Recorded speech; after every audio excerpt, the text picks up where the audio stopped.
Bili smo optimistični, ker smo računali, da se bo Sloveniji to zgodilo in to do pred nekaj tedni nazaj. Zdaj pa opažamo seveda, da se bolj ukvarjamo s tem, kdo bo koga varoval, pa kje bo kdo kadroval policiji, kot pa z resnimi gospodarskimi vprašanji. Ne vem, če se vsi zavedamo, da danes za to mizo sedijo predstavniki vseh, ki ustvarjajo vrednost te države. Neto plačniki davčnih in prispevkov. Ne vem, če se zavedamo, da je pred nami zgodovinska priložnost, ki bomo lahko naslovili le, če bomo samo primerljivo konkurenčni, ne pa v slabšem položaju kot nemška industrijska podjetja. Slovenija je drugo najbolj industrializirano in tretje najbolj diverzificirano gospodarstvo v Evropi. Seveda smo pred velikimi izzivi zaradi izgubljenega kompasa v Evropi in pritiskov na deindustrializacijo Evrope. Omenjali so kolegi prej, kakšne cene imajo seveda ameriška, pa kitajska tudi po 90, pa mimogrede bosanska po 52, ker seveda imajo presežek proizvodnje energije. Mi pa na tem mestu ne pričakujemo več. Mi pa zdaj zahtevamo. Slovensko gospodarstvo bo ta denar, za katerega se bo proračun moral zložiti, vrnilo v nekaj letih zagotovo, ker bo mednarodno konkurenčno. Sicer bomo imeli seveda velike izzive zagotavljanja zaposlenosti, kar bo seveda neposredno prevaljeno na pleča proračuna, in seveda velike izzive s tem, da bomo zamudili zgodovinsko priložnost, ki pride v to smer enkrat na 100 let. Globalne nabavne verige se premikajo v srednjo Evropo.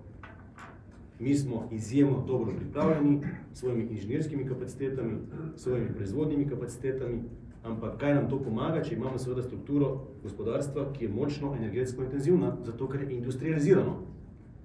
Lahko začnemo spominjati paradigmo in deindustrializiramo Evropo, pa se potem začnemo spraševati, od česa bomo živeli, ampak to bo seveda dolgoročnejši proces. Hkrati pozivamo oblast, da za božjo voljo naposled začnemo graditi energetske objekte.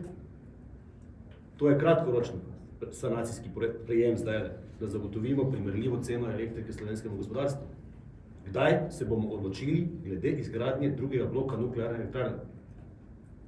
Ali bomo spraševali narod in to čez 4 leta, ali imamo vlade za to, da sprejemajo odgovorne odločitve, če ne jih ne potrebujemo? Kdaj bomo zgradili še kako hidroelektrarno? Oziroma, koga vse bomo poslušali v tej državi in bomo še bolj zapadali v odvisnost, že drugi blok ne bo dovolj. Mi pa nismo sposobni umestiti v prostor enega energetskega objekta. Ljudje, čas je za resno streznitev. Slovensko gospodarstvo je, kot rečeno, odgovorno, pripravljeno nasloviti in izkoristiti zgodovinsko priložnost. Zagotavljam pa vam, da če cene elektrike ne bodo konkurenčne, temu ne bo tako, še več, Slovenija bo seveda ne samo stagnirala, ampak imela zelo velike izzive ohranjati svojo konkurenčno sposobnost. In veliko sreče nam želim potem pri napajanju Zavoda za zaposlovanje, zato ker bomo seveda preselili ta strošek neposredno v proračun, ker bomo dejansko prilagajali vseh zaposlenosti, ker ne bo alternative. Ko si enkrat umaknjen iz nabavne verige, se lahko boriš 10 let, da se boš vrnil na to nabavno verigo. To kolegi, ki seveda izvoznih dejavnosti delujejo, zelo dobro vedo. Mi pa posredno, ker se s temi pogovarjamo seveda skozi celotno obdobje. Vemo, kakšne težave smo imeli seveda že v preteklih krizah. In zdaj smo res izjemno pozicionirani, nas boli neizmerno, ko vidimo, da teh priložnosti ne bomo uspeli izkoristiti. Zato pa res zadnji poziv v tem letu, da se v tem letu cene elektrike v Sloveniji zagotovijo na ravni nemških, če se že ne morejo seveda na kakih drugih. Hrvaška je uvedla razvojno kapico in energetsko kapico in tja se selijo digitalni nomadi z celega planeta. Mi smo pa nedavno še bolj obdavčili najbolj ambiciozne in najustvarjalnejše in svojim podjetjem ponujamo cene elektrike, ki so nekonkurenčne.